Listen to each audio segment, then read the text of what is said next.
Desde que aparecimos sobre la faz de la Tierra, los seres humanos hemos intentado comprender nuestro mundo y predecir lo que nos deparará el futuro.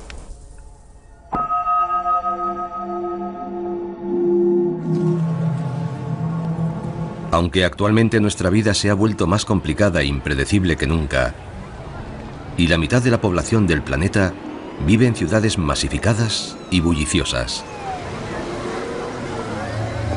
Cada día nos depara miles de encuentros, una ingente cantidad de interacciones y fuerzas que parecen escapar a nuestro control. Es difícil entender cómo todo puede estar conectado.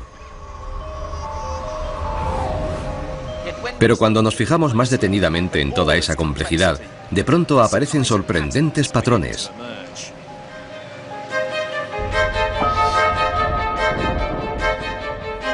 Son precisamente esos modelos los que ponen de manifiesto que tras ellos subyace un código que es la base de toda existencia y que controla no solo el mundo y todo lo que hay en él, sino también a nosotros.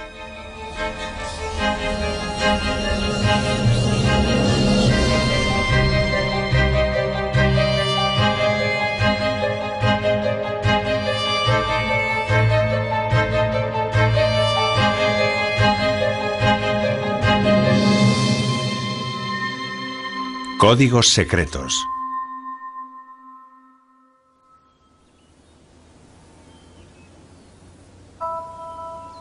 Predicciones. Soy matemático y me siento irresistiblemente atraído por los patrones que veo a mi alrededor. Patrones que reflejan las interconexiones ocultas que relacionan todas las cosas. Desde el movimiento de la gente en horas punta hasta la forma cambiante de una bandada de estorninos y la disonancia de 1000 millones de búsquedas en Internet o los caprichos del clima.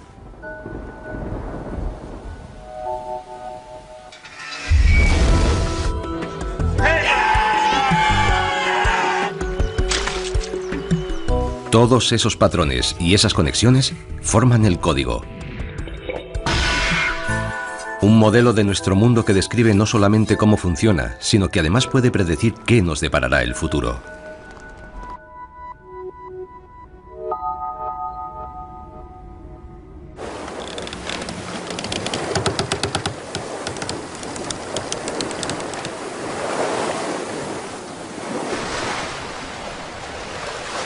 Hace unos 500 años, un navío fue atrapado en medio de una terrible tempestad. La lluvia barría la cubierta y los vientos huracanados hacían trizas las velas y las jarcias, y el buque empezó a hacer agua. El capitán no tuvo otro remedio que embarrancar su barco y esperar a que alguien viniera a ayudarles. Pero el auxilio nunca llegó, y los nativos eran hostiles. Transcurridos 8 largos meses y cuando su tripulación estaba a punto de morir de inanición, al capitán se le ocurrió una ingeniosa idea. Mandó llamar al jefe de los nativos y le dijo que su dios estaba disgustado. Tan disgustado que si en un plazo de 3 días no le suministraban alimento y provisiones, ese mismo dios se tragaría a la luna.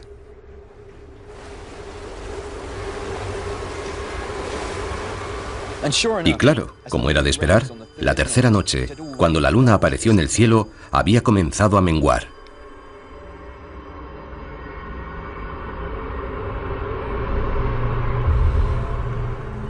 Aterrorizados, los nativos se acercaron corriendo al barco, cargados con provisiones.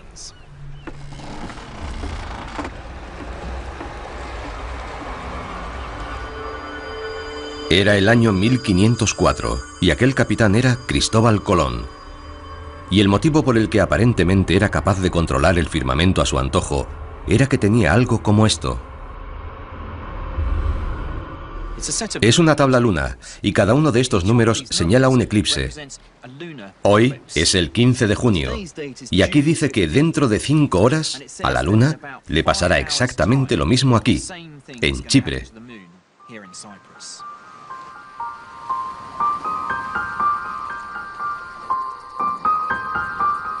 Durante un eclipse lunar, la Tierra se interpone entre el Sol y la Luna, proyectando su sombra sobre la superficie de aquella.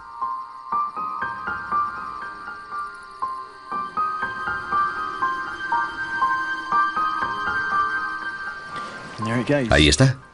Ya ha empezado. La sombra de la Tierra se ha tragado a la Luna. Pero lo más asombroso es que esta no desaparece por completo. Queda una silueta de la Luna rojiza y espectral ahí arriba. Y eso es porque la luz del Sol está siendo reflejada alrededor de la Tierra. Es sobrecogedor.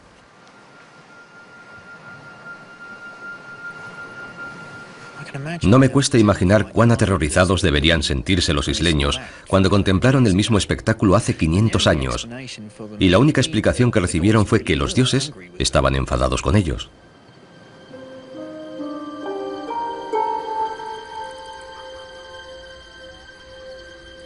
Ahora sabemos que, aunque parezca increíble, el movimiento de los planetas es predecible.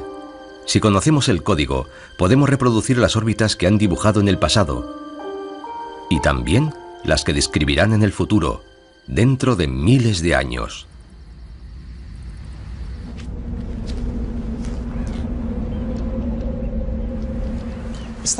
Gracias al código ya no nos sentimos atemorizados ante un eclipse. De hecho, el código es un elemento tan poderoso que incluso podría confiarle mi propia vida.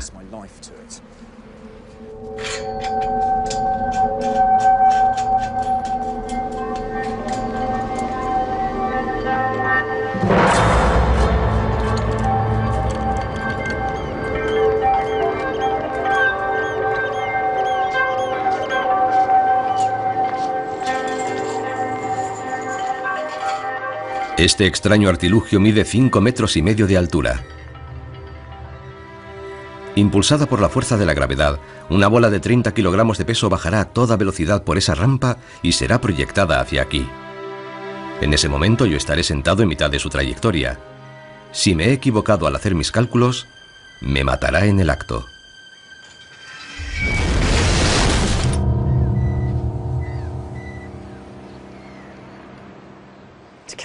Para poder calcular hasta dónde llegará la bola, necesito saber algunas medidas clave de la rampa. La h minúscula es 0,8 metros. El ángulo es de 49,1 grados. La gravedad de la Tierra ya la conozco, es de 9,8 metros por segundo. Curiosamente, no necesitamos saber cuánto pesa la bola, su masa. No es importante para saber hasta dónde va a llegar. 2 veces la gravedad por la altura, 5,5, multiplicado por la velocidad y dividido por 49,5, eso me da una distancia de 9,95 metros. Pero también tenemos la resistencia del aire y además la fricción de la propia rampa. ¿Con qué fuerza sopla el viento hoy? 9,16. Muy bien, entonces la distancia que podemos predecir será de 5,6 metros. Yo diría que es aquí donde va a aterrizar la bola. Lo cual significa que si pongo mi tumbona aquí, podré contemplar toda la operación a salvo de cualquier incidencia. ¿Está bien? Soltadla.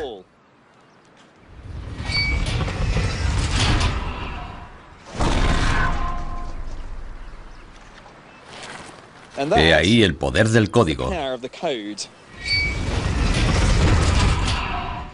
Y podemos repetirlo una y otra vez.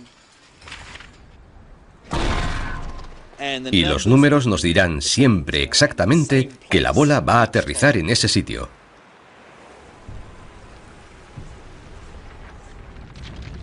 Si todas las cosas del mundo se comportasen en función de ecuaciones que nos proporcionan respuestas definitivas, entonces podríamos predecir el futuro con absoluta certeza. Pero desgraciadamente las cosas no son así.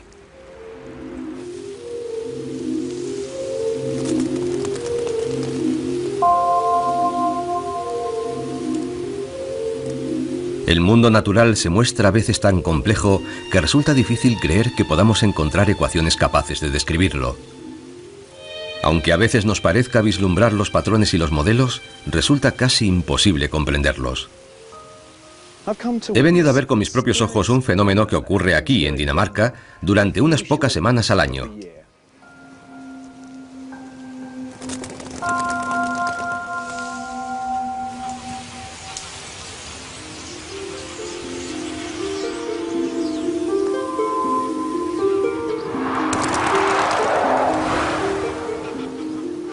Parece que ya están aquí.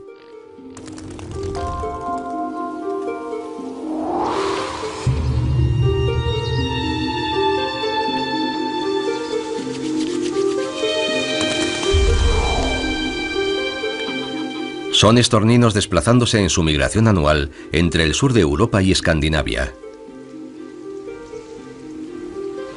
Cada bandada puede estar formada por 1 millón de pájaros o más. Su danza aérea oscurece la tenue luz del atardecer, y de ahí el inquietante nombre que se le da a la formación: el sol negro. Ahí viene otra enorme bandada.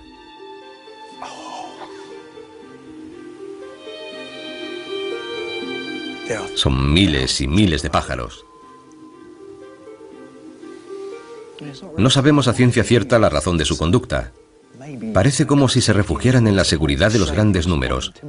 La forma que adoptan es bastante intimidatoria. Parece como si fuera una bestia negra gigantesca, capaz de intimidar a cualquier depredador.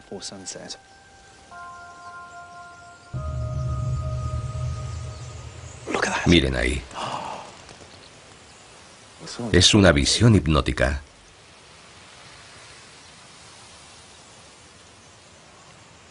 Es increíble. Hay tantos juntos que es un milagro que no se estrellen unos contra otros y salgan despedidos por los aires. Pero eso no ocurre nunca.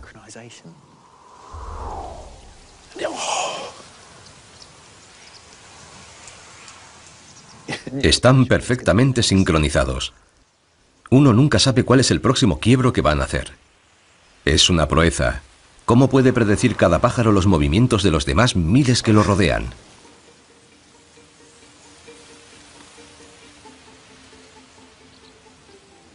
¿No es increíble?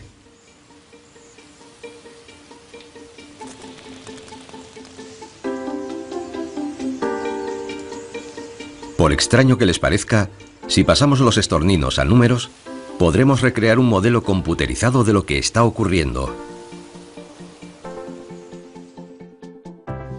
Para empezar, creamos una bandada de estorninos virtuales, todos ellos volando a diferentes velocidades y en distintas direcciones. Y luego les damos algunas sencillas pautas. La primera es que todos los pájaros vuelen a la misma velocidad. La segunda regla es que se mantengan pegados a sus vecinos. Y la última es que si ven un depredador cerca, se aparten a toda prisa. 3 reglas sencillas bastan para crear algo asombrosamente parecido al movimiento real de una banda de estorninos. Ahí están.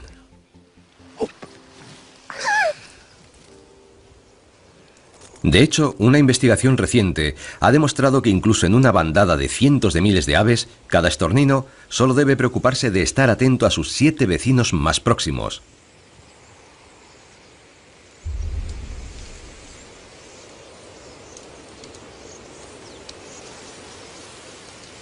Han desaparecido.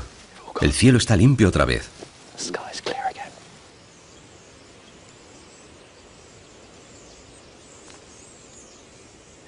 ¿Quién hubiera pensado que algo tan extraordinariamente complejo como una bandada de pájaros en vuelo, que cambia de forma constantemente, tuviera su razón de ser en un código tan simple y elegante?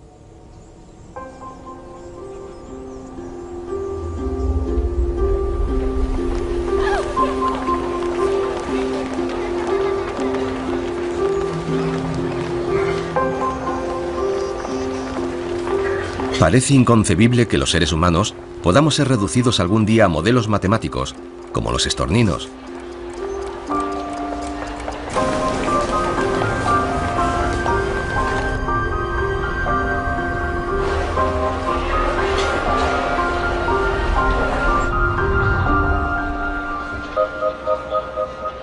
Iain Cousin estudia el comportamiento de los animales en grupos y su investigación ha revelado algunos sorprendentes paralelismos.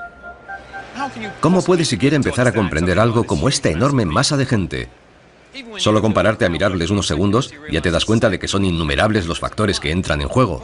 Comencé mi investigación observando a organismos simples, organismos como las colonias de hormigas y bancos de peces. Cuanto más avanzábamos, más similitudes descubríamos con el comportamiento de los grupos humanos. Pero las personas son muchísimo más complejas que los peces y las hormigas. Así es. Y eso es precisamente lo mejor de todo. El hecho de que cuando vamos caminando por entre la multitud, no vamos pensando, vaya, ¿cómo puedo evitar a esa persona? O tengo que sortear aquel obstáculo. No. Vamos pensando en la cena o en qué estarán haciendo nuestros amigos. A decir verdad, vamos con el piloto automático puesto y nos valemos de reglas de interacción muy simples, del mismo modo que los bancos de peces y las colonias de hormigas.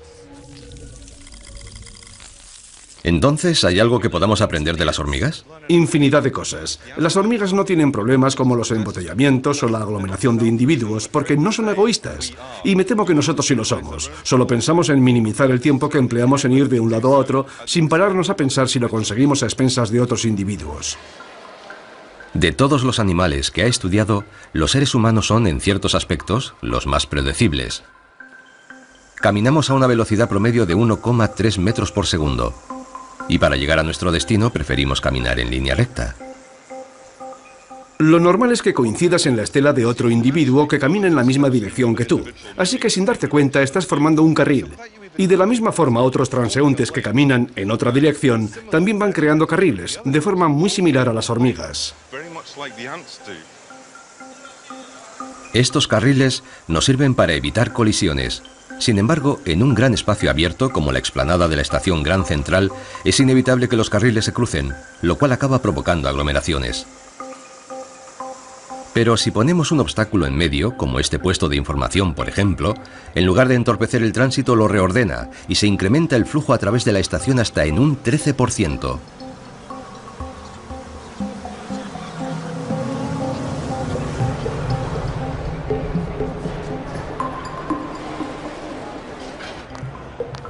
Estas reglas predicen con tanta efectividad lo que vamos a hacer que pueden ser empleadas para simular grandes concentraciones de gente. Cada individuo es descrito por un conjunto de números, cuando se desplaza a través de un entorno. Correcto. Queremos concretar esas reglas simples y concisas de las que se vale la gente cuando se encuentra en una aglomeración para luego extrapolarlas y poder predecir cómo se va a comportar un grupo en distintos entornos. Ese código que subyace a las multitudes de seres humanos puede luego ser empleado para diseñar edificios más eficientes y seguros. Gracias a simulaciones como esta somos capaces de predecir con exactitud cuánto tiempo será necesario para desalojar un edificio antes incluso de que se inicie su construcción.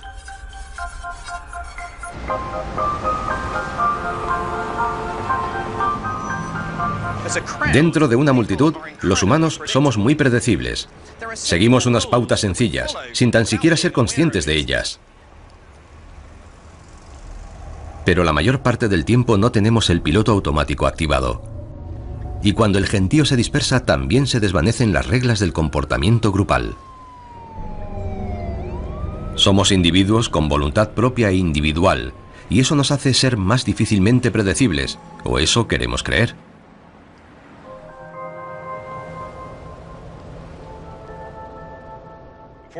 Antes de empezar, me gustaría recordaros las reglas. Son muy sencillas. Hay 3 jugadas y solo 3 jugadas.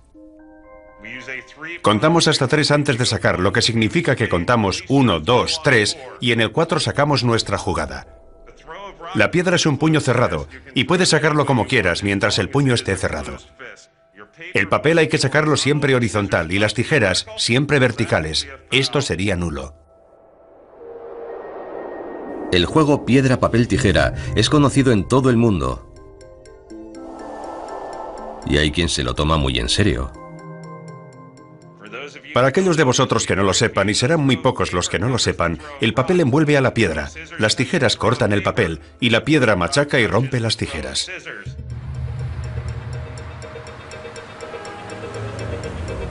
En Filadelfia, la Liga de Piedra, Papel, Tijera se reúne 4 veces por semana.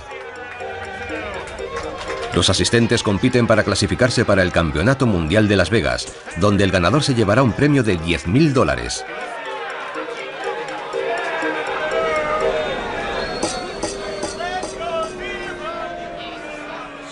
Sweetgy va ganando. Piedra contra tijeras para Sweetgy. Estás a punto de caer eliminado, Cherrybug. Tercer y último juego. El que gane este juego pasará adelante. Piedra contra tijeras. Y tras esta emocionante partida, la gran final. Lo misterioso de este juego es que debería ser imposible predecir qué es lo que va a hacer tu contrincante. En piedra, papel, tijera, todas las probabilidades son muy parecidas. Cada posibilidad gana una jugada, pero pierde la siguiente, de modo que básicamente es un problema de pares y nones, algo así como echarlo a cara o cruz. Pero si el juego fuera completamente aleatorio, todos los jugadores serían derrotados por igual, y sin embargo algunos ganan una y otra vez. Esta es la partida definitiva, Sweetgy. Feedback no ha conseguido ningún punto en la segunda partida. Necesitaría una victoria rotunda. ¿Podrá vencer al número 1? No, Sweetgy, jugarás la final contra Douglas. Cuanto más jugamos, más influyen en nuestro juego las jugadas que ya hemos hecho, y eso crea patrones que pueden ser aprovechados para ganar la partida. En la liga del pasado año, Sweetgy quedó quinta, y este año parece que va a quedar aún mejor.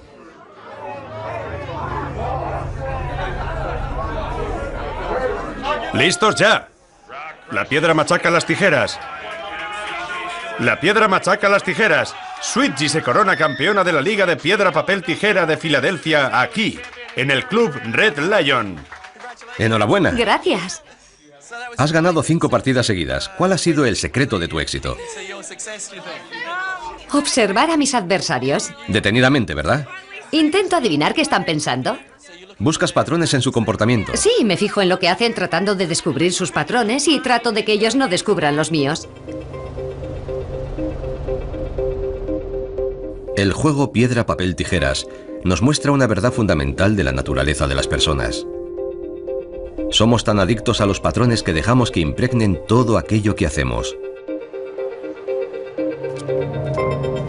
Esos mismos patrones son la clave para predecir muchos aspectos de nuestro comportamiento, incluso las partes más oscuras de nuestra naturaleza.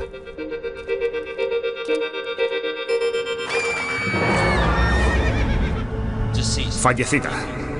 1,58 m. Ojos marrones, pelo castaño. Cuando ves una actividad tan intensa en un área geográfica tan pequeña y en un lapso de tiempo tan corto, esa es la señal de alarma de que algo está pasando, de que hay un depredador en activo. Kim Rosmo lleva más de 20 años de experiencia como detective e inspector jefe. Está especializado en la captura de asesinos en serie. El cadáver de la víctima fue descubierto aquí, en esta esquina, por un policía que vino rápidamente a denunciarlo poco tiempo después de que fuera asesinada. Pero Rosmo no es un policía normal y corriente. Sacó un doctorado y emplea las matemáticas para descifrar los patrones en la conducta de los criminales.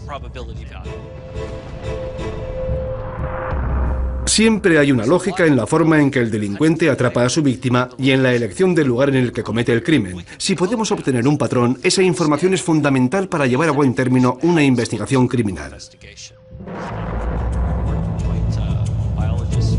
La razón de que sea tan difícil dar con los asesinos en serie es porque a menudo no hay una conexión entre sus crímenes. Eligen a sus víctimas al azar en lugares entre los que no hay ninguna relación. Es muy frecuente en la investigación de un asesino en serie que tengamos cientos, miles e incluso decenas de miles de sospechosos. Es como buscar una aguja en un pajar. ¿Por dónde empiezas? En 1888, el asesino en serie más notorio, Jack el Destripador, asesinó a 5 mujeres en el East End de Londres.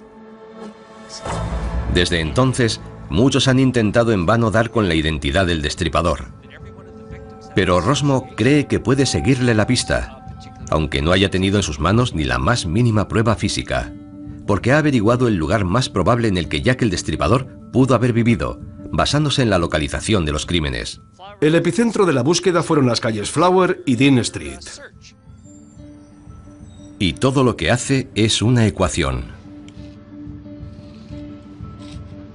Somos perezosos por naturaleza, y los criminales aún más. Prefieren buscar sus objetivos cerca de casa sin tener que alejarse demasiado, porque eso implicaría mucho esfuerzo, mucho tiempo, viajes más largos.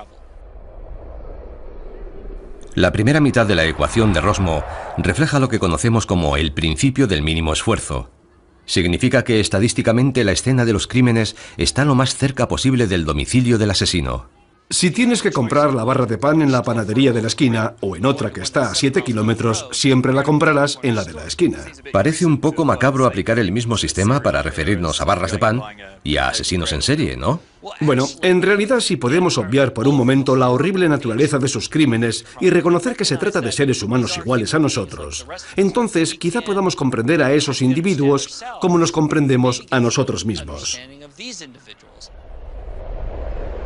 La segunda mitad de la ecuación describe algo llamado la zona de transición. Los criminales evitan cometer sus crímenes demasiado cerca de su casa para no llamar la atención. De la interacción de esas dos pautas de comportamiento, deduce Rosmo la localización más probable del criminal. Estos sujetos no solo tienen que conseguir su objetivo y capturar a su víctima, sino que además tienen que evitar ser capturados por la policía y que los testigos los puedan identificar. Hoy día todas las policías del mundo emplean esta técnica, el llamado retrato geográfico.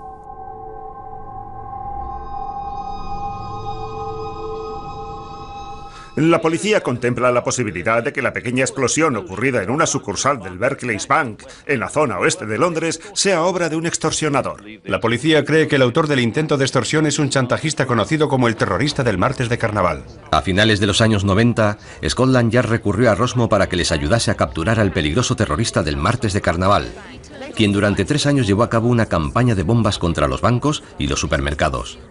Un joven de 17 años se encuentra en el hospital por las heridas producidas por la explosión que ha tenido lugar en el supermercado Sainsbury's al sur de Londres. La policía ha advertido a la población para que se mantenga alerta. Lo único que pueden hacer es esperar a ver cuál es la próxima acción del terrorista del martes de carnaval. ¿Cuántas bombas llegó a hacer estallar? En total, 36 acciones delictivas que sepamos.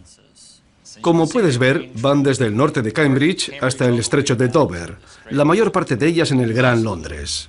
¿Este mapa recoge todas las localizaciones en que estallaron las bombas? Sí. Se ve que la mayor parte se concentra en Londres, pero parecen elegidas aleatoriamente. ¿Has metido estas localizaciones en la ecuación? Sí, y este es el retrato geográfico que nos da como resultado. Nos muestra el lugar en que el delincuente puede vivir. En naranja oscuro queda resaltado el sitio más probable. Como vemos, el centro principal está en la zona de Chiswick. En el informe que preparé para Scotland Yard, también incluía códigos postales preferentes. ¿Y pudiste resolver satisfactoriamente el caso? Permíteme que te muestre la localización de los dos hermanos Edgar y Ronald Pierce. Vaya, justo en la zona de riesgo. Sí. La casa de Edgar está dentro de la zona de 0,8 crímenes dentro del Gran Londres, menos del 1%. Increíble. Edgar Pierce había exigido un rescate de 10.000 libras al Barclays, pero cuando él y su hermano fueron a recogerlo, la policía les estaba esperando. Los jueces han decretado prisión preventiva para 2 hermanos exagenarios en relación con la campaña de bombas del terrorista del martes de carnaval. Ronald y Edgar Pierce, ambos de Chiswick, al oeste de Londres, deberán enfrentarse a 3 cargos de conspiración. Basándose en la localización aparentemente aleatoria de 36 atentados, el perfil geográfico de Rosmo permitió estrechar la búsqueda del terrorista del martes de carnaval desde un territorio de casi 500 kilómetros cuadrados a un código postal en Chiswick. Aunque su hermano Ronald resultase absuelto, Edgar Pierce fue declarado culpable y condenado a 21 años de prisión. ¿El terrorista de las bombas era consciente de que estaba creando estos patrones? No, en absoluto. Pero es muy difícil que los humanos desarrollemos un comportamiento completamente aleatorio.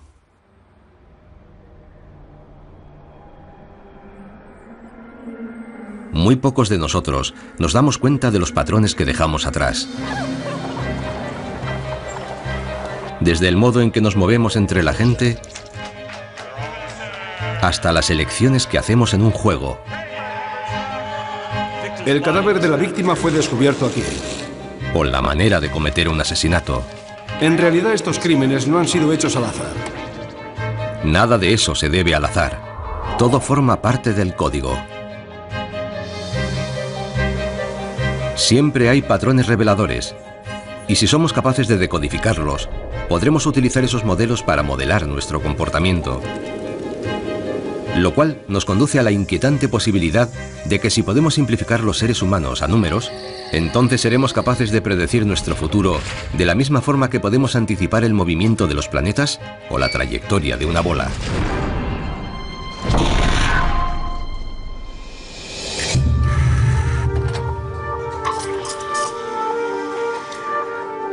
Pero el curso de nuestras vidas nunca se mantiene perfectamente estable y el futuro rara vez nos depara exactamente lo que habíamos planeado.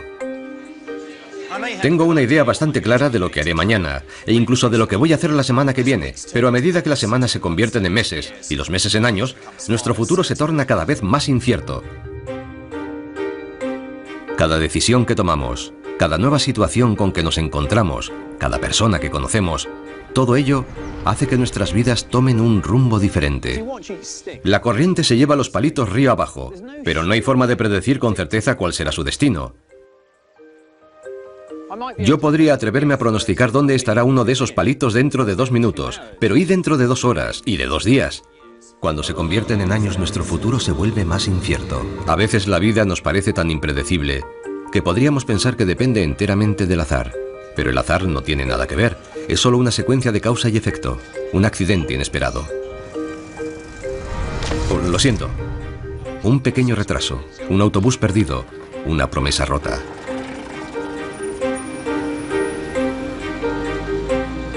Hay millones de factores que pueden intervenir y alterar nuestro viaje por la vida, y el cambio más leve de cualquiera de ellos puede variar completamente su curso futuro. El blanco ha quedado atrapado en una represa, pero el rojo sigue avanzando a toda velocidad.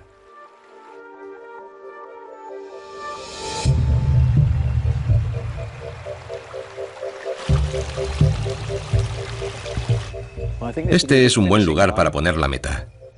Ahí llega el blanco. Le ha sacado mucha ventaja al rojo. Y el blanco es el vencedor. Bueno, que se dé otra vuelta. La verdad es que nuestras vidas están regidas por el más extraño de los códigos, el código del caos. Nuestras vidas no son aleatorias, son caóticas. Están formadas por una tupida telaraña de causas y efectos, en la que los momentos más insignificantes pueden convertirse en un instante en sucesos que cambian nuestras vidas para siempre. Cualquier diferencia, por pequeña que sea, puede alterar enormemente el resultado final. Precisamente esa gran sensibilidad al más mínimo de los cambios es una de las características principales del caos.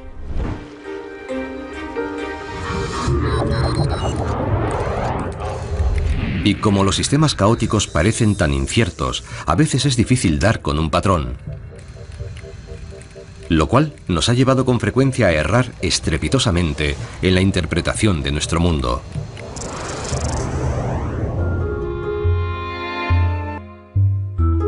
Estos son lemmings. Sabemos que son animales estúpidos, temerarios y suicidas. La misma palabra lemming se ha convertido en sinónimo de todo ello. El problema es que nada de eso es cierto.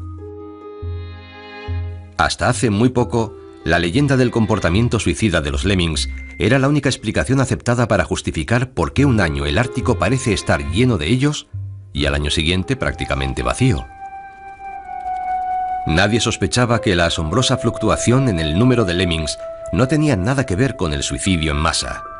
La razón es el caos. Y en el centro de todo ello se halla una sencilla ecuación. Si quisiéramos saber cuántos lemmings habrá el año próximo, lo que tendríamos que hacer es coger la población de este año, P, y multiplicarla por la tasa de crecimiento R. Pero no todos los lemmings sobrevivirán, de modo que una pequeña parte de la ecuación tendrá que contemplar cuántos lemmings morirán durante este año. Y eso es R por P por P. O sea que podemos reescribir la ecuación como la tasa de crecimiento R multiplicada por P y multiplicada por 1 menos P. Esta ecuación no es específica de los lemmings, sino que puede aplicarse a cualquier población animal. Y lo más interesante de ella es este número R, la tasa de crecimiento. Porque cuando damos diferentes valores a R, obtenemos crecimientos poblacionales muy diferentes. La tasa de crecimiento determina la velocidad a la que se expande una población. Para la mayoría de los mamíferos suele estar por debajo de 2. Para una tasa de crecimiento de ese orden, la ecuación predice que la población crecerá a un ritmo constante hasta que se estabilice en un valor fijo. Pero resulta que los lemmings son algunos de los mamíferos que más rápidamente se reproducen de todo el planeta. Supongamos que R es igual a 3,1. Entonces los lemmings nunca se estabilizarían, estarían siempre oscilando entre dos valores distintos. Ahora la población sería alta y luego baja y de nuevo alta y otra vez baja. Pero si la tasa de crecimiento alcanza un valor superior a 3,57, entonces ocurre algo totalmente inesperado. En vez de estabilizarse en un valor fijo o fluctuar entre dos valores, su población se sume en el caos. Un año se convierte en una plaga de proporciones bíblicas y al siguiente se desploma casi hasta la extinción. Resulta casi imposible predecir cuántos lemmings habrá. La verdad es que parece que todo esto no responde a ningún patrón. Y por supuesto eso mismo es lo que observamos en la realidad. Súbitos incrementos y disminuciones impredecibles de la población de lemmings. Los lemmings son de las pocas criaturas en la Tierra que se reproducen con tanta rapidez que su tasa de crecimiento a veces llega a superar el momento crítico de inflexión. Es un fenómeno tan sorprendente que el suicidio en masa podría parecer una respuesta plausible. Pero la verdadera explicación la encontramos en el código, en esta ecuación.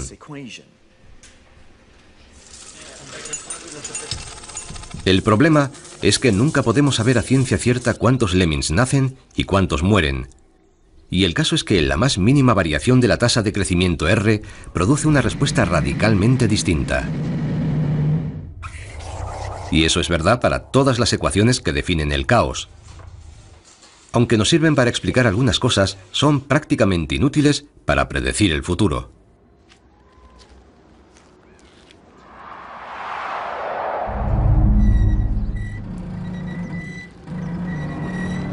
Puedo utilizar una ecuación para calcular dónde aterrizará esa bola, porque aunque me desvié un poco en mis mediciones, eso apenas influirá en el resultado final.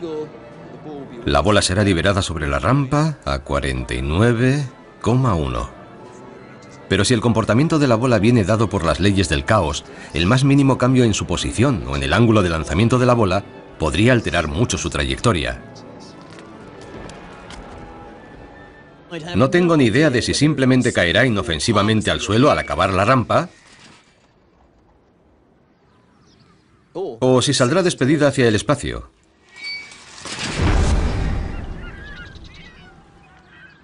No sé ni dónde poner mi hamaca para estar seguro. Resulta que buena parte del mundo es caótico, lo que lo convierte en casi imposible de predecir, pero eso no impide que lo sigamos intentando.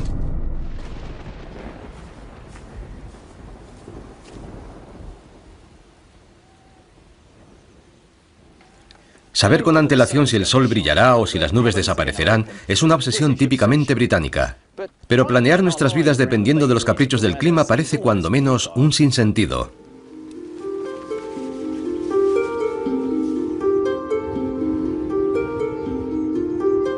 Pese a que disponemos de ecuaciones que pueden describir cómo las masas de aire chocan e interactúan para crear las nubes, el viento y la lluvia, no nos son de mucha utilidad a la hora de hacer las predicciones.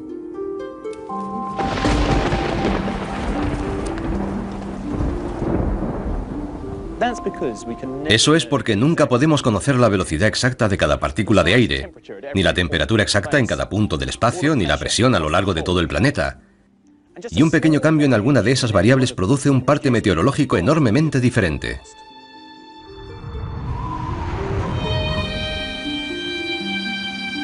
Este es el mapa del tiempo en este momento. Las líneas azules representan frentes fríos y las rojas frentes templados. Para elaborar un pronóstico lo que hacemos es coger las ecuaciones matemáticas del clima y crear un modelo. Como es imposible conocer las condiciones atmosféricas precisas en todo momento, lo que hacemos es coger el mayor número de datos e introducir ligeras variaciones en ellos, y vamos repitiendo el modelo una y otra vez. Y lo que obtenemos son nuevas predicciones acordes con esas ligeras variaciones. Aquí puedes ver que en el pronóstico para mañana, las predicciones son prácticamente iguales. Tenemos un montón de líneas azules juntas que vaticinan un frente frío, y aquí un montón de líneas rojas que forman un frente templado. Pero miren lo que ocurre cuando intentamos mirar un poco más allá, a 2 días o a 3 días. Las predicciones comienzan a disgregarse.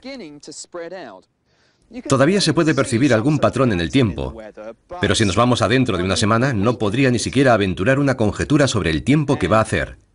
Hay líneas azules y rojas por todas partes. Un pronóstico dice que va a hacer calor, otro que va a hacer frío. Y si nos vamos a 10 días vista, parece un plato de espagueti revuelto. No hay forma humana de hacer una predicción del tiempo con tanta anticipación. Por eso el hombre del tiempo puede equivocarse estrepitosamente con unos días de plazo.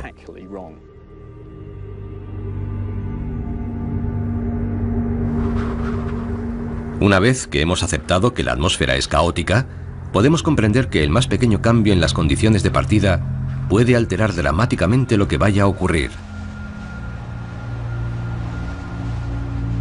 El movimiento de una sola molécula de aire puede ampliarse en el tiempo y provocar un efecto gigantesco en el tiempo atmosférico como sistema. A veces nos referimos a este fenómeno como el efecto mariposa. La idea es que algo tan pequeño como el aleteo de las alas de una mariposa podría provocar pequeñas alteraciones en la atmósfera que acabasen originando un tornado en el otro lado del mundo.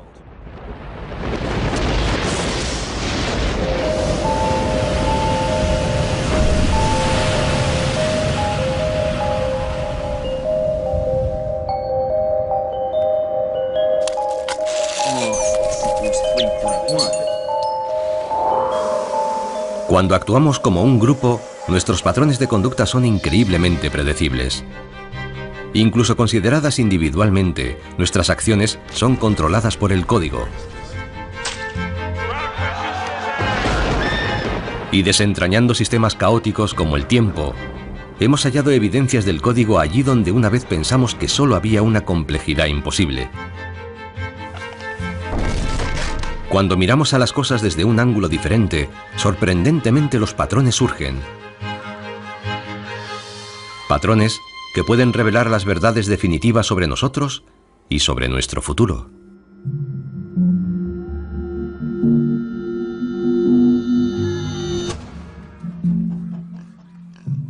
En 1906, una desafortunada vaca dio su vida a cambio de un lugar en la historia de las matemáticas. 1. 10, 264, 417... La vaca era el objeto de un concurso local en el que se trataba de adivinar su peso. El afortunado que más se acercase ganaría toda la carne del animal ya preparada. 1020, 2137... Lo curioso fue que nadie acertó la cantidad exacta. 570...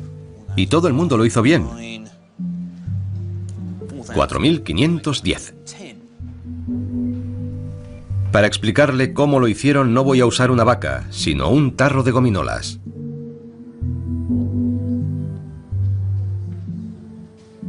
¿450? ¿800? 12.000. 7.000. ¿Cuántas gominolas cree que puede haber en este tarro? 50 o... Bueno, 80.000. ¿80.000? No, 50.000. 50.000, bien, de acuerdo.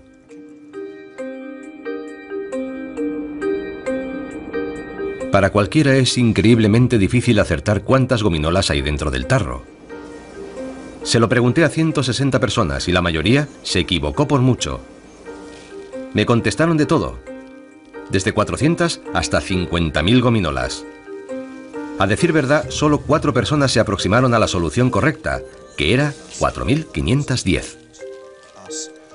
Más 1.500, más 3.217, más 83...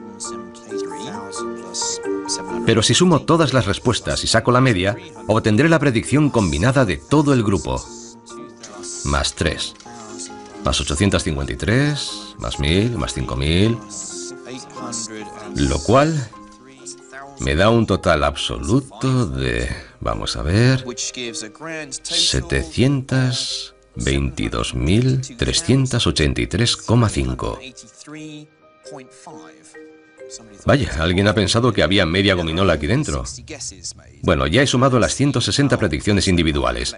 Veamos ahora si colectivamente han estado cerca de la solución. Es increíble. ¿Recuerdan que había 4.510?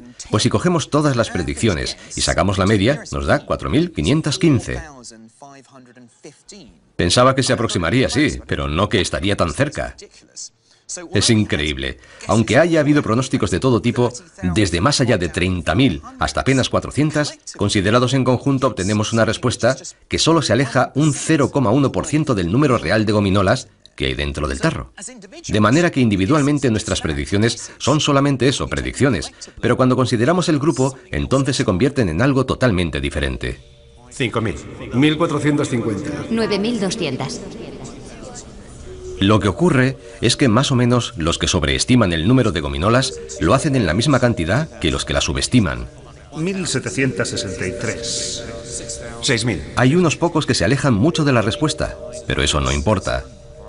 Si reúnes una muestra de gente suficiente, los errores se anulan unos a otros. 1.000. 1.203. 700. La precisión del grupo es mucho mayor que la de los individuos. Es lo que se llama la sabiduría del grupo.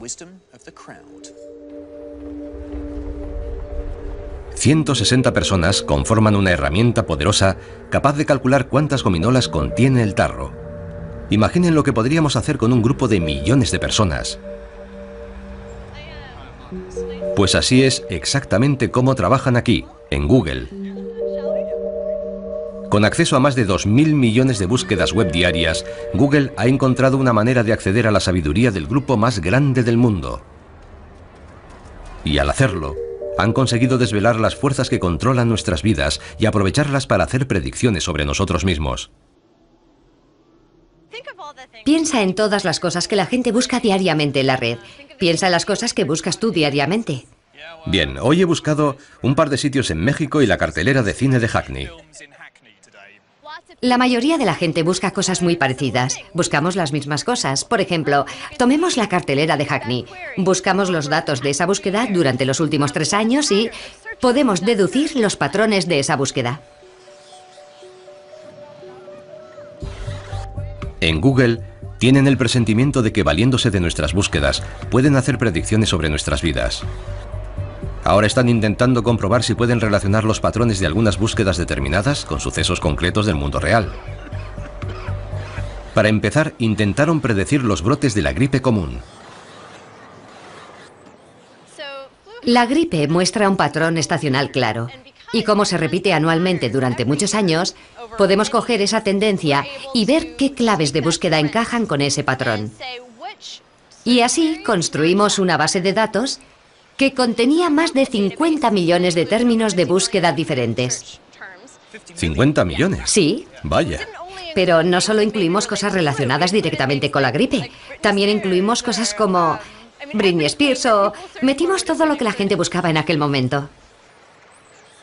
Y cuando Google analizó los datos de los últimos 5 años, observó que había unos términos de búsqueda concretos cuya popularidad coincidía exactamente con los patrones de la gripe. La gente buscaba sobre todo cosas como síntomas o medicamentos o dolor de garganta y también otros términos como por ejemplo complicaciones. ¿Quieres decir que el número de búsquedas de términos relacionados con la gripe refleja fielmente la incidencia de la gripe en la población? Sí, es un indicador muy exacto de la actividad de la gripe, basándonos solo en la cantidad de gente que busca los mismos términos. Descubrirlo fue una asombrosa sorpresa.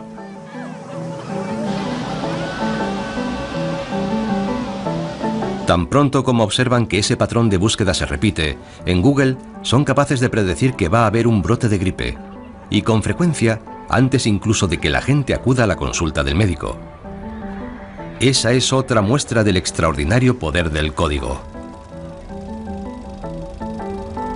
Pero no es más que la punta del iceberg. Las búsquedas que hacemos en la red pueden ser utilizadas también para predecir a dónde iremos de vacaciones y qué modelo de coche vamos a comprar o a quién vamos a votar. Y todo ello antes incluso de que lo sepamos nosotros mismos. Ya ha sido posible predecir la tendencia de la bolsa a partir del número de palabras negativas empleadas en Twitter.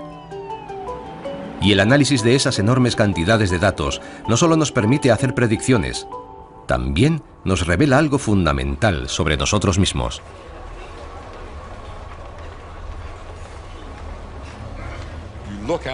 Cuando contemplas una ciudad como esta, parece un amasijo de cosas sin orden ni concierto. Pero una ciudad se compone de gente, no de edificios y calles. Esos solo son el escenario sobre el que los verdaderos actores representan la historia de la civilización.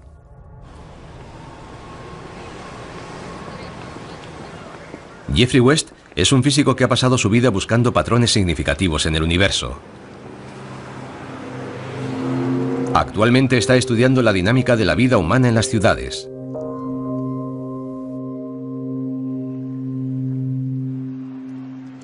Como ves, disponemos de toda clase de infraestructuras. Algunas son evidentes, como las carreteras, las redes eléctricas y el alcantarillado. Forman una red extraordinaria sobre la que se sustenta la ciudad de Nueva York. Pero cuando la miro desde la perspectiva del físico, tengo la impresión de que detrás de todo lo que vemos hay un código oculto. West acumula datos sobre las ciudades de todo el mundo y basándose en los patrones que ha encontrado, puede deducir que para una población determinada, sea cual sea su tamaño, es posible predecir la cantidad de calles, cableado eléctrico o edificios de oficinas que va a necesitar. Pero también ha descubierto cosas mucho más sorprendentes. Uno de los descubrimientos más interesantes es que los salarios se incrementan o disminuyen de forma sistemática. Y la regla que se puede deducir es que si doblas el tamaño de la ciudad, los salarios se ven maravillosamente incrementados en un 15%. ¿Eso quiere decir que si vives en una gran ciudad vas a ganar más? Sí. O sea que si tenemos a dos matemáticos desempeñando el mismo trabajo en dos ciudades distintas, una de las cuales es el doble de grande que la otra, uno de ellos ganará más que el otro. Eso es lo que dicen los datos. Es sorprendente, ¿verdad? Sí, fue una gran sorpresa. Mi primera reacción fue pensar que había algún error en los datos, pero después caí en la cuenta de que no, que eran correctos. Por eso existen las ciudades. Aunque parezca increíble, no solo aumentan los salarios. Cuando una ciudad dobla su tamaño, todas las actividades sociales y económicas se incrementan en un 15% por cada habitante. O sea que hay un 15% más de restaurantes para elegir, un 15% más de galerías de arte que visitar, un 15% más de tiendas. En conclusión, la vida es un 15% mejor.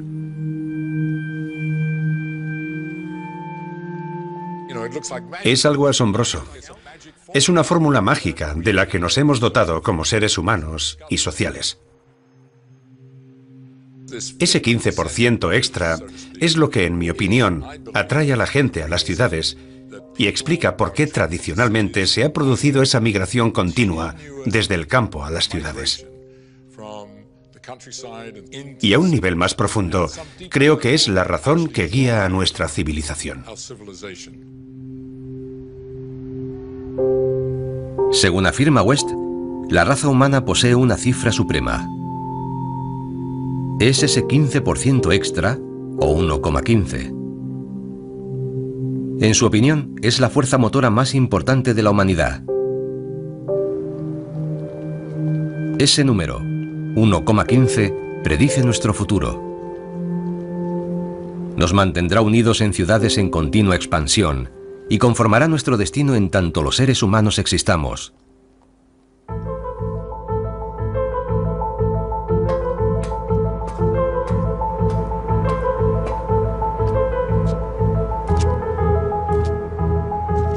Hace 500 años, algunos de nuestros congéneres, al ver un eclipse, creyeron que era obra de un dios enfurecido. Pero al sacar a la luz el lenguaje del código, hemos descubierto que los aparentes misterios del mundo pueden ser explicados sin invocar a lo sobrenatural. Para mí eso es lo importante. El hecho de que a pesar de la enorme complejidad del mundo en el que vivimos, al final todo puede ser explicado mediante los números. De la misma forma que la órbita de los planetas, la vida también sigue un patrón. Y todo puede ser reducido a la relación causa y efecto. Y es que incluso el cara o cruz de una moneda está determinado por la velocidad a la que gira y el tiempo que transcurre hasta que cae al suelo. El máximo símbolo del azar resulta no serlo tanto. Solo aparenta serlo. Cuando no entendemos el código, la única forma de dar sentido a nuestro mundo es inventarnos historias. Pero la verdad es mucho más sorprendente. Las matemáticas están detrás de todo. Cuando eliminamos todo lo superfluo, lo que queda es el código.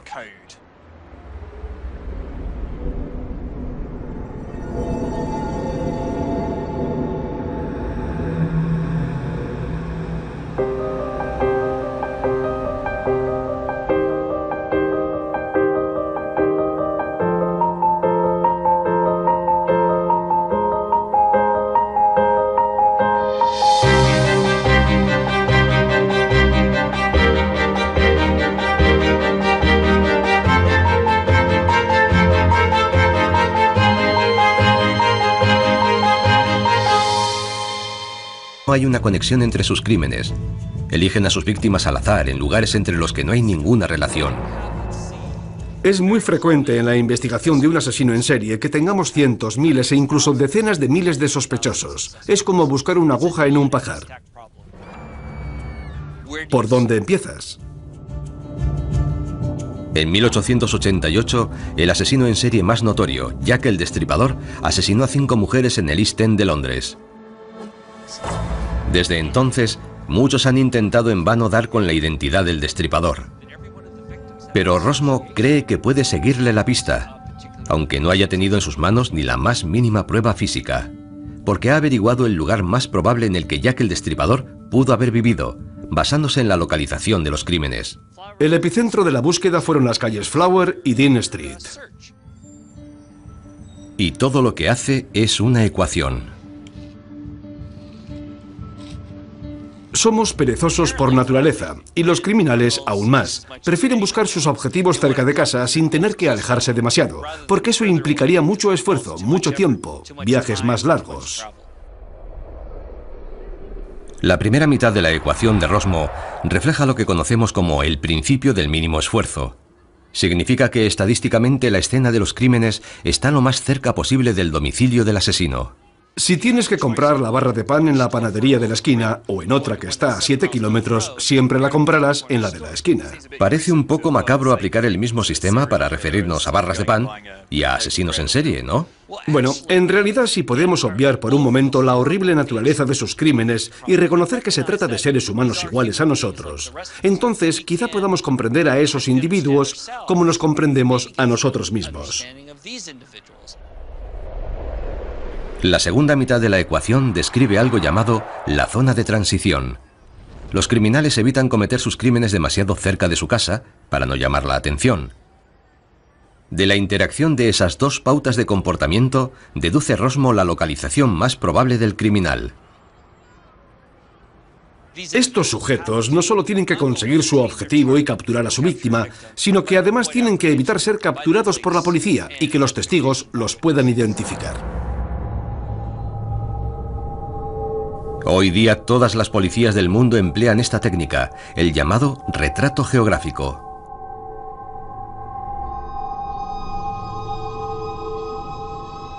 La policía contempla la posibilidad de que la pequeña explosión ocurrida en una sucursal del Barclays Bank, en la zona oeste de Londres, sea obra de un extorsionador. La policía cree que el autor del intento de extorsión es un chantajista conocido como el terrorista del martes de carnaval. A finales de los años 90, Scotland Yard recurrió a Rosmo para que les ayudase a capturar al peligro. La gravedad de la Tierra, ya la conozco, es de 9,8 metros por segundo. Curiosamente, no necesitamos saber cuánto pesa la bola, su masa. No es importante para saber hasta dónde va a llegar. 2 veces la gravedad por la altura, 5,5, multiplicado por la velocidad y dividido por 49,5, Eso me da una distancia de 9,95 metros. Pero también tenemos la resistencia del aire y además la fricción de la propia rampa. ¿Con qué fuerza sopla el viento hoy? 9,16. Muy bien, entonces la distancia que podemos predecir será de 5,6 metros. Yo diría que es aquí donde va a aterrizar la bola. Lo cual significa que si pongo mi tumbona aquí, podré contemplar toda la operación a salvo de cualquier incidencia. ¿Está bien? Soltadla.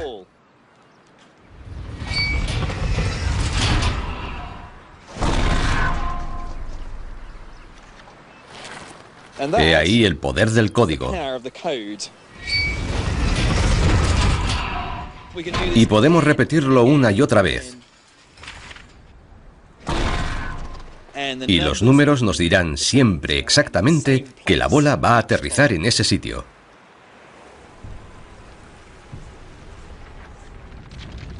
Si todas las cosas del mundo se comportasen en función de ecuaciones que nos proporcionan respuestas definitivas, entonces podríamos predecir el futuro con absoluta certeza. Pero desgraciadamente las cosas no son así.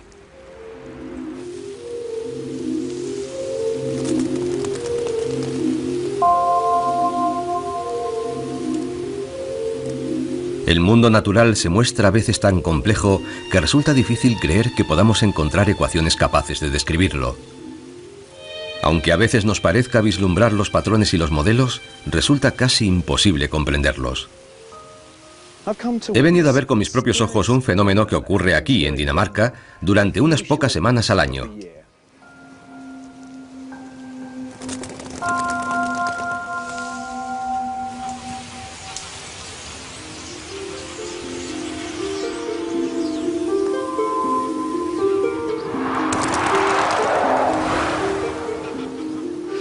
Parece que ya están aquí.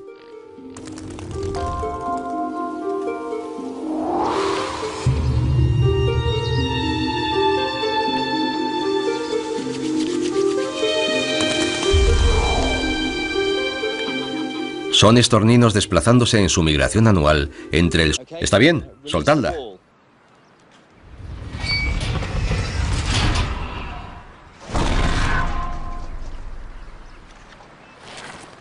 He ahí el poder del código. Y podemos repetirlo una y otra vez.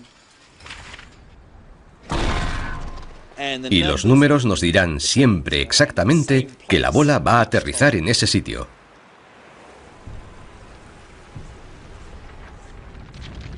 Si todas las cosas del mundo se comportasen en función de ecuaciones que nos proporcionan respuestas definitivas, entonces podríamos predecir el futuro con absoluta certeza.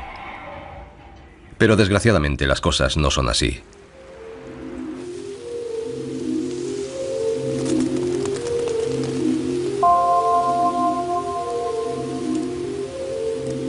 El mundo natural se muestra a veces tan complejo que resulta difícil creer que podamos encontrar ecuaciones capaces de describirlo. Aunque a veces nos parezca vislumbrar los patrones y los modelos, resulta casi imposible comprenderlos. He venido a ver con mis propios ojos un fenómeno que ocurre aquí, en Dinamarca, durante unas pocas semanas al año.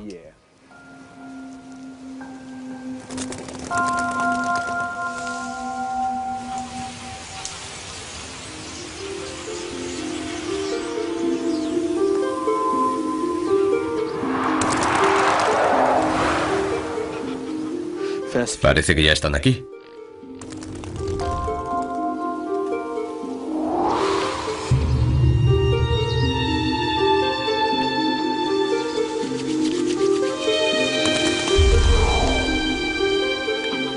Son estorninos desplazándose en su migración anual entre el sur de Europa y Escandinavia. Cada bandada puede estar formada por 1 millón de pájaros o más. Su danza aérea oscurece la tenue luz del atardecer, y de ahí el inquietante nombre que se le da a la formación, el Sol Negro. Ahí viene otra enorme bandada.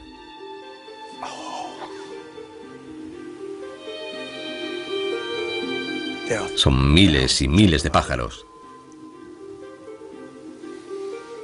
No sabemos a ciencia cierta la razón de su conducta. Parece como si se refugiaran en la seguridad de los grandes números. La forma que adoptan es bastante intimidatoria. Parece como si fuera una bestia negra gigantesca, capaz de intimidar a cualquier depredador.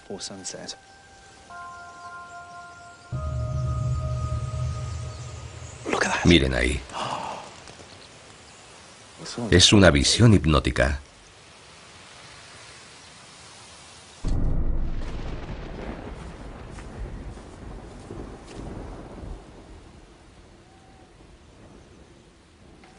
Saber con antelación si el sol brillará o si las nubes desaparecerán es una obsesión típicamente británica. Pero planear nuestras vidas dependiendo de los caprichos del clima parece cuando menos un sinsentido.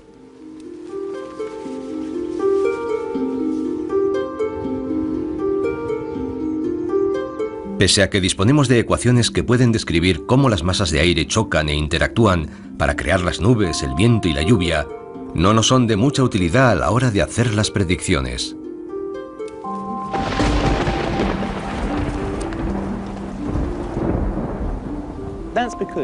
Eso es porque nunca podemos conocer la velocidad exacta de cada partícula de aire, ni la temperatura exacta en cada punto del espacio, ni la presión a lo largo de todo el planeta. Y un pequeño cambio en alguna de esas variables produce un parte meteorológico enormemente diferente.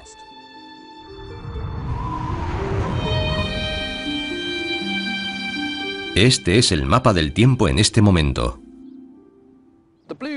Las líneas azules representan frentes fríos y las rojas frentes templados.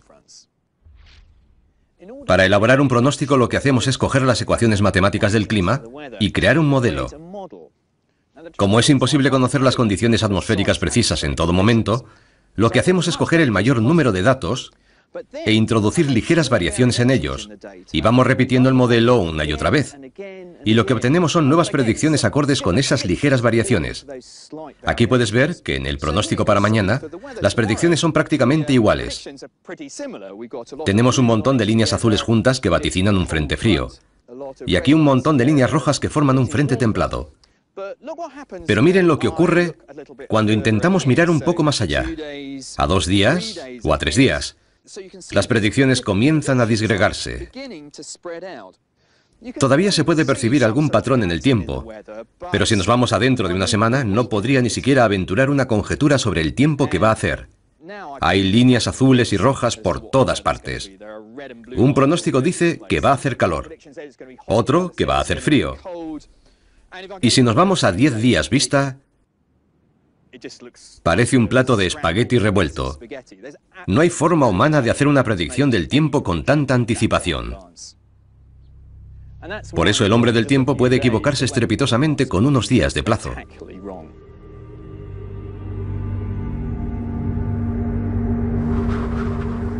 Una vez que hemos aceptado que la atmósfera es caótica, podemos comprender que el más pequeño cambio en las condiciones de partida puede alterar dramáticamente lo que vaya a ocurrir.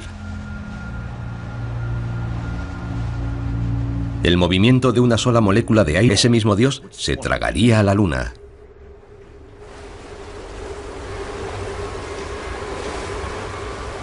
Y claro, como era de esperar, la tercera noche, cuando la Luna apareció en el cielo, había comenzado a menguar.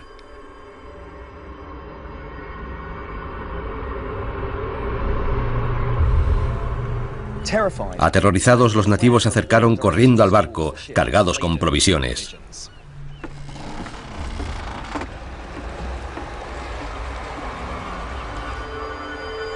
Era el año 1504 y aquel capitán era Cristóbal Colón. Y el motivo por el que aparentemente era capaz de controlar el firmamento a su antojo era que tenía algo como esto. Es una tabla luna y cada uno de estos números señala un eclipse. Hoy es el 15 de junio y aquí dice que dentro de 5 horas a la Luna le pasará exactamente lo mismo aquí, en Chipre.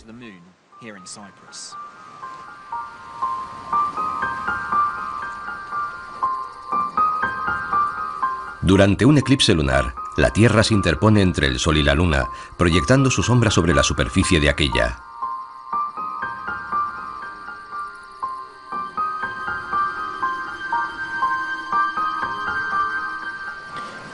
Ahí está. Ya ha empezado. La sombra de la Tierra se ha tragado a la Luna. Pero lo más asombroso es que esta no desaparece por completo. Queda una silueta de la Luna rojiza y espectral ahí arriba. Y eso es porque la luz del Sol está siendo reflejada alrededor de la Tierra. Es sobrecogedor.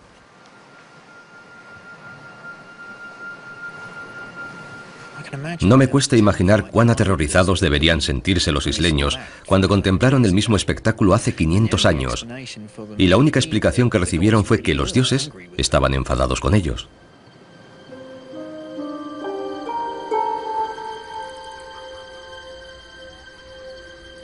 Ahora sabemos que, aunque parezca increíble, el movimiento de los planetas es predecible.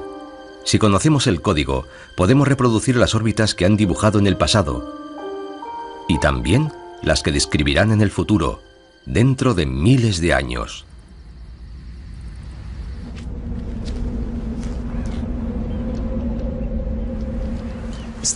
Gracias al código, ya no nos sentimos atemorizados ante un eclipse. De hecho, el código es un elemento tan poderoso que incluso podría confiarle mi propia vida.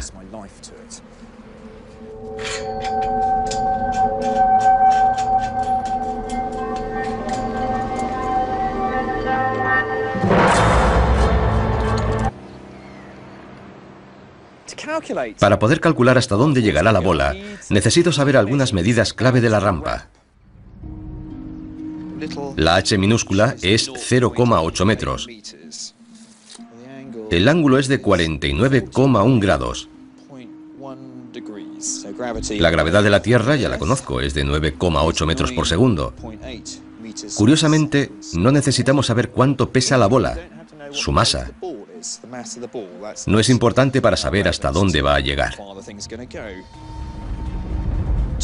2 veces la gravedad por la altura, 5,5, multiplicado por la velocidad y dividido por 49,5, eso me da una distancia de 9,95 metros. Pero también tenemos la resistencia del aire y además la fricción de la propia rampa. ¿Con qué fuerza sopla el viento hoy? 9,16. Muy bien, entonces la distancia que podemos predecir será de 5,6 metros. Yo diría que es aquí donde va a aterrizar la bola. Lo cual significa que si pongo mi tumbona aquí, podré contemplar toda la operación a salvo de cualquier incidencia. ¿Está bien? Soltadla.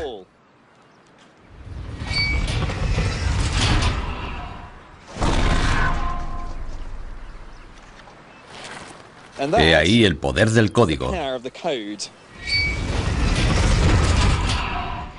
Y podemos repetirlo una y otra vez. Y los números nos dirán siempre exactamente que la bola va a aterrizar en ese sitio.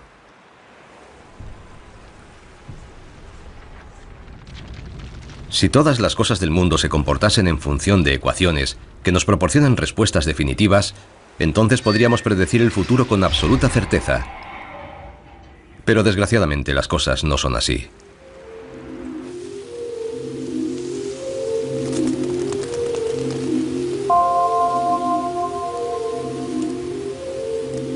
El mundo natural se muestra a veces tan complejo que resulta difícil creer que podamos encontrar ecuaciones capaces de describirlo. Aunque a veces nos parezca vislumbrar los patrones y los modelos, resulta casi imposible comprenderlos. He venido a ver con mis propios ojos un fenómeno que ocurre aquí, en Dinamarca, durante unas pocas semanas al año.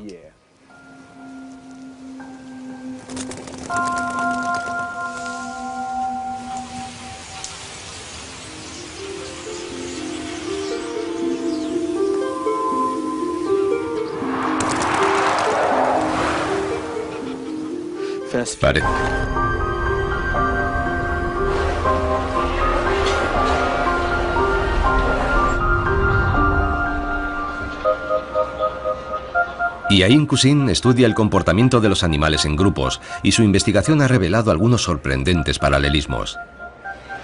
¿Cómo puede siquiera empezar a comprender algo como esta enorme masa de gente? Solo con pararte a mirarles unos segundos ya te das cuenta de que son innumerables los factores que entran en juego.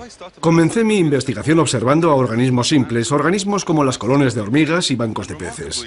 Cuanto más avanzábamos, más similitudes descubríamos con el comportamiento de los grupos humanos. Pero las personas son muchísimo más complejas que los peces y las hormigas. Así es. Y eso es precisamente lo mejor de todo. El hecho de que cuando vamos caminando por entre la multitud, no vamos pensando, vaya, ¿cómo puedo evitar a esa persona? O tengo que sortear aquel obstáculo. No.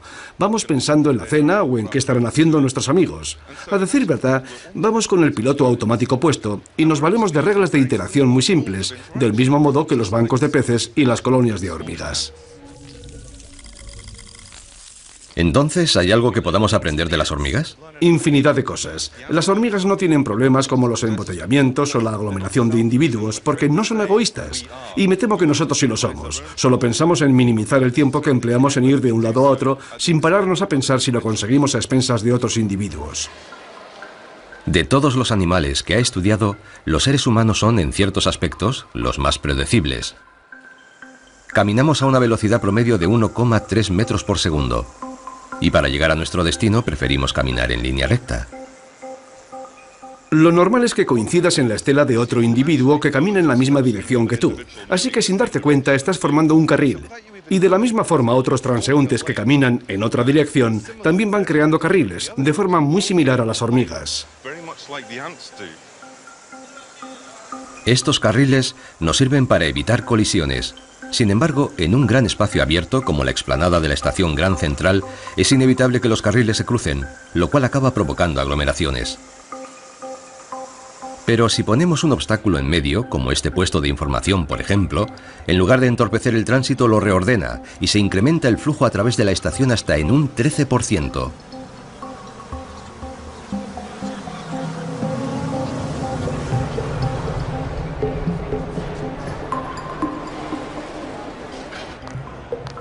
Estas reglas predicen con tanta efectividad lo que vamos a hacer que pueden ser empleadas para simular grandes concentraciones de gente. Cada individuo es descrito por un conjunto de números, cuando se desplaza a través de un entorno. Correcto. Queremos concretar esas reglas simples y concisas de las que se vale la gente cuando se encuentra en una aglomeración para luego... 1450. 9200. Lo que ocurre es que más o menos los que sobreestiman el número de gominolas lo hacen en la misma cantidad que los que la subestiman. 1763. 6000. Hay unos pocos que se alejan mucho de la respuesta, pero eso no importa. Si reúnes una muestra de gente suficiente, los errores se anulan unos a otros. 1000. 1203. 700. La precisión del grupo es mucho mayor que la de los individuos. Es lo que se llama la sabiduría del grupo.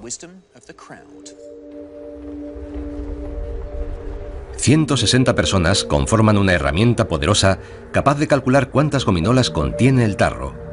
Imaginen lo que podríamos hacer con un grupo de millones de personas. Pues así es exactamente cómo trabajan aquí, en Google. Con acceso a más de 2.000 millones de búsquedas web diarias, Google ha encontrado una manera de acceder a la sabiduría del grupo más grande del mundo. Y al hacerlo, han conseguido desvelar las fuerzas que controlan nuestras vidas y aprovecharlas para hacer predicciones sobre nosotros mismos. Piensa en todas las cosas que la gente busca diariamente en la red. Piensa en las cosas que buscas tú diariamente. Bien, hoy he buscado un par de sitios en México y la cartelera de cine de Hackney. La mayoría de la gente busca cosas muy parecidas. Buscamos las mismas cosas. Por ejemplo, tomemos la cartelera de Hackney. Buscamos los datos de esa búsqueda durante los últimos 3 años y podemos deducir los patrones de esa búsqueda. En Google tienen el presentimiento de que valiéndose de nuestras búsquedas pueden hacer predicciones sobre nuestras vidas. Ahora están intentando comprobar si pueden relacionar los patrones de algunas búsquedas determinadas con sucesos concretos del mundo real. Para empezar, intentaron predecir los brotes de la gripe común. La gripe muestra un patrón estacional claro. Y como se repite anualmente durante muchos años, podemos coger esa tendencia y ver qué claves de búsqueda encajan con ese patrón. Y así construimos una base de datos que contenía más de 50 millones de términos de búsqueda diferentes. ¿50 millones? Sí. Vaya. Pero no solo incluimos cosas relacionadas directamente con la gripe, también incluimos cosas como Britney Spears o metimos todo lo que la gente buscaba en aquel momento. Y cuando Google analizó los datos de los últimos 5 años, observó que había unos términos de búsqueda concretos cuya popularidad coincidía exactamente con los patrones de la gripe. La gente buscaba sobre todo cosas como síntomas o medicamentos o dolor de garganta. Y también tenemos un montón de líneas azules juntas que vaticinan un frente frío. Y aquí un montón de líneas rojas que forman un frente templado. Pero miren lo que ocurre cuando intentamos mirar un poco más allá. A 2 días o a 3 días. Las predicciones comienzan a disgregarse. Todavía se puede percibir algún patrón en el tiempo, pero si nos vamos adentro de una semana, no podría ni siquiera aventurar una conjetura sobre el tiempo que va a hacer. Hay líneas azules y rojas por todas partes. Un pronóstico dice que va a hacer calor, otro que va a hacer frío. Y si nos vamos a 10 días vista, parece un plato de espagueti revuelto. No hay forma humana de hacer una predicción del tiempo con tanta anticipación. Por eso el hombre del tiempo puede equivocarse estrepitosamente con unos días de plazo.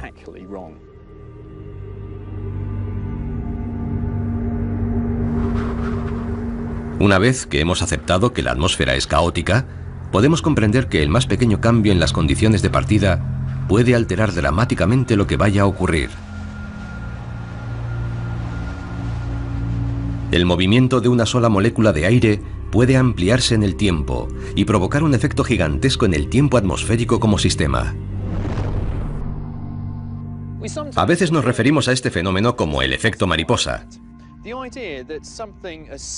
La idea es que algo tan pequeño como el aleteo de las alas de una mariposa podría provocar pequeñas alteraciones en la atmósfera que acabasen originando un tornado en el otro lado del mundo.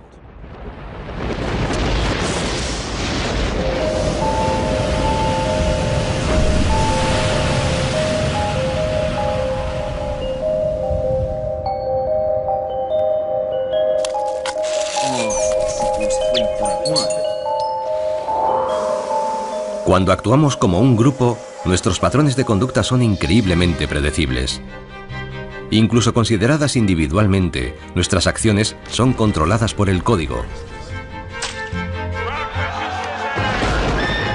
Y desentrañando sistemas caóticos como el tiempo, hemos hallado evidencias del código allí donde una vez pensamos que solo había una complejidad imposible. Cuando miramos a las cosas desde un ángulo diferente, sorprendentemente los patrones surgen.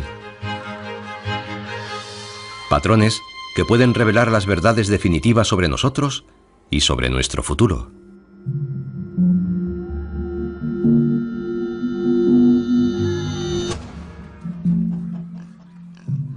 En 1906, una desafortunada vaca dio su vida a cambio de un lugar en la historia de las matemáticas. 1. 10, 264. Pensaba que se aproximaría, sí, pero no que estaría tan cerca.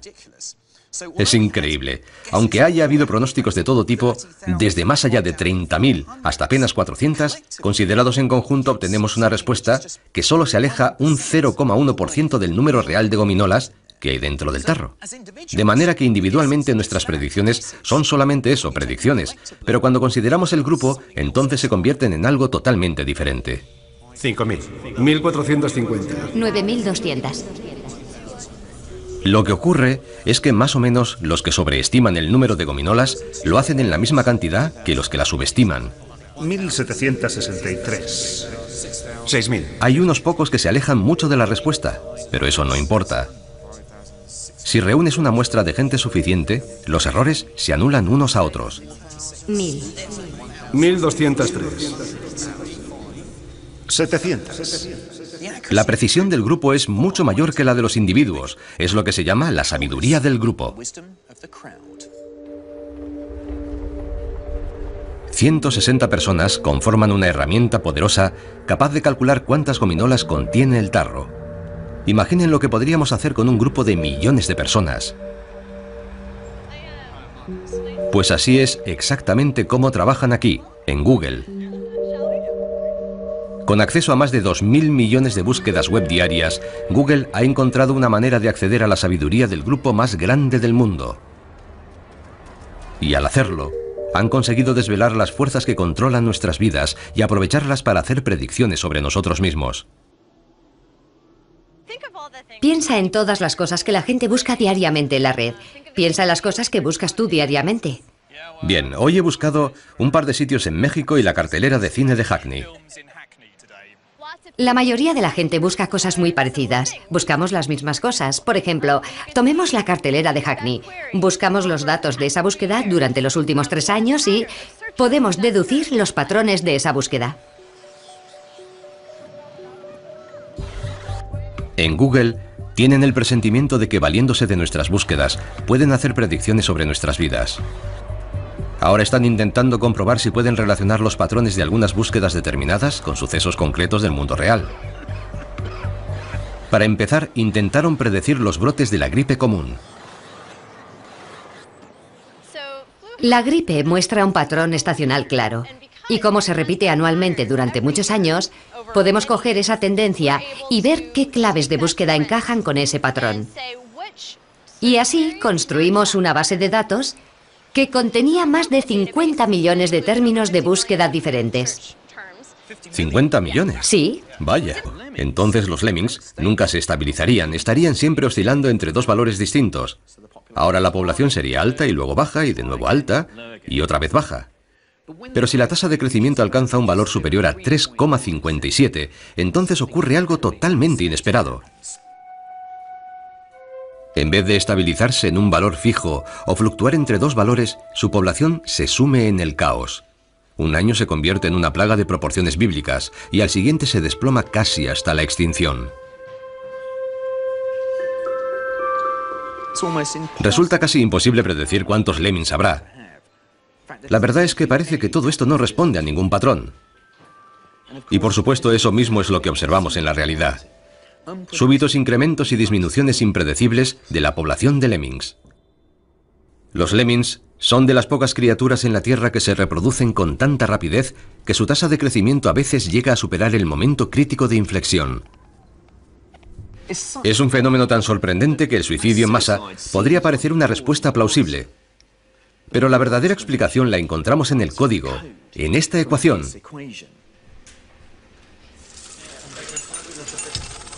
El problema es que nunca podemos saber a ciencia cierta cuántos lemmings nacen y cuántos mueren. Y el caso es que la más mínima variación de la tasa de crecimiento R produce una respuesta radicalmente distinta. Y eso es verdad para todas las ecuaciones que definen el caos. Aunque nos sirven para explicar algunas cosas, son prácticamente inútiles para predecir el futuro.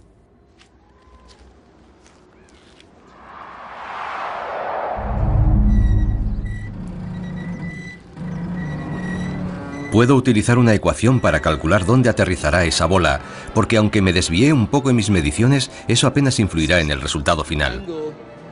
La bola será liberada sobre la rampa a 49,1.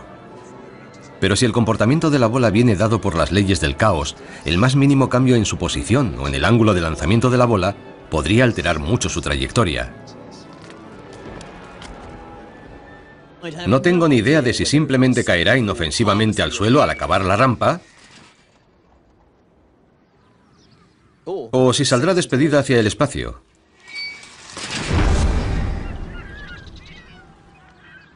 No sé ni dónde poner mi hamaca para estar seguro. Resulta que buena parte del mundo es caótico, lo que lo convierte en casi imposible de predecir, pero eso no impide que lo sigamos intentando.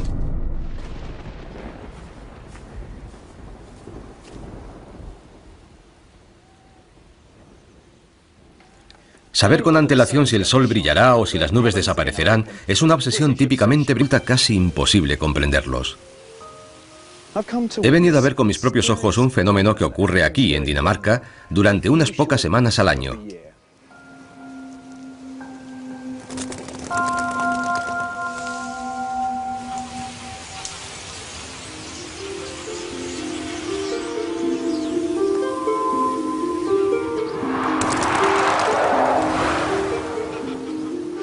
Parece que ya están aquí.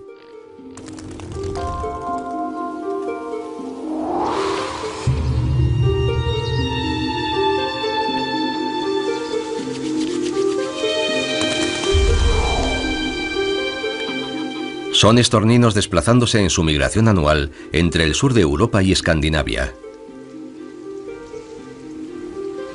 Cada bandada puede estar formada por 1 millón de pájaros o más. Su danza aérea oscurece la tenue luz del atardecer, y de ahí el inquietante nombre que se le da a la formación: el sol negro. Ahí viene otra enorme bandada.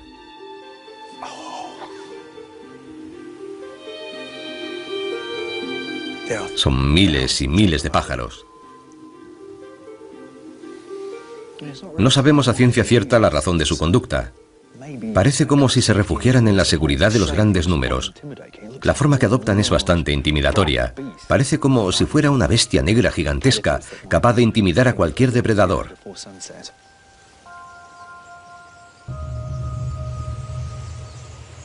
Miren ahí.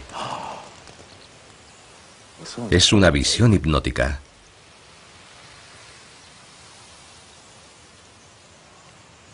Es increíble. Hay tantos juntos que es un milagro que no se estrellen unos contra otros y salgan despedidos por los aires. Pero eso no ocurre nunca.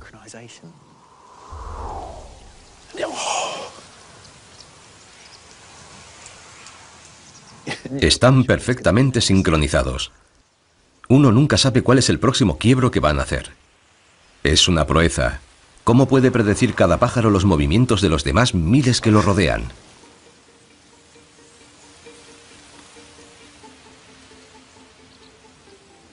¿No es increíble?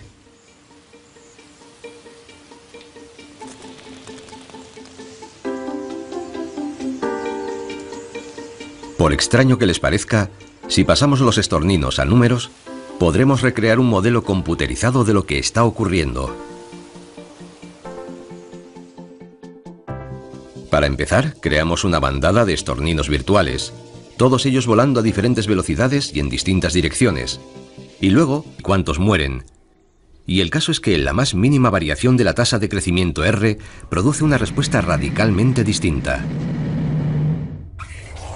Y eso es verdad para todas las ecuaciones que definen el caos.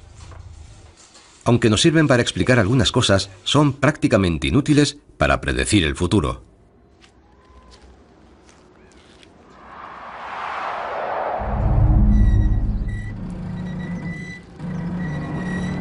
Puedo utilizar una ecuación para calcular dónde aterrizará esa bola, porque aunque me desvié un poco en mis mediciones, eso apenas influirá en el resultado final. La bola será liberada sobre la rampa a 49,1. Pero si el comportamiento de la bola viene dado por las leyes del caos, el más mínimo cambio en su posición o en el ángulo de lanzamiento de la bola podría alterar mucho su trayectoria. No tengo ni idea de si simplemente caerá inofensivamente al suelo al acabar la rampa o si saldrá despedida hacia el espacio.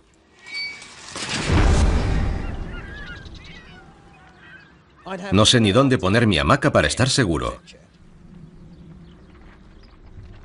Resulta que buena parte del mundo es caótico, lo que lo convierte en casi imposible de predecir, pero eso no impide que lo sigamos intentando.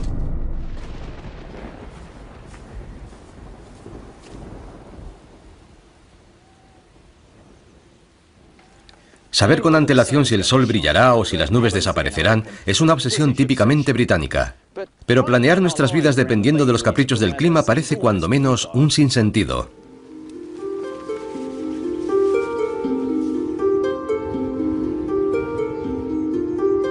Pese a que disponemos de ecuaciones que pueden describir cómo las masas de aire chocan e interactúan para crear las nubes, el viento y la lluvia, no nos son de mucha utilidad a la hora de hacer las predicciones.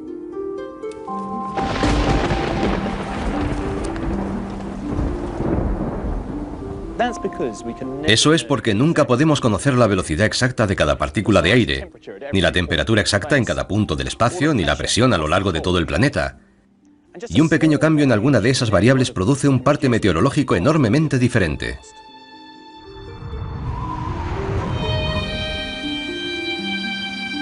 Este es el mapa del tiempo en este momento.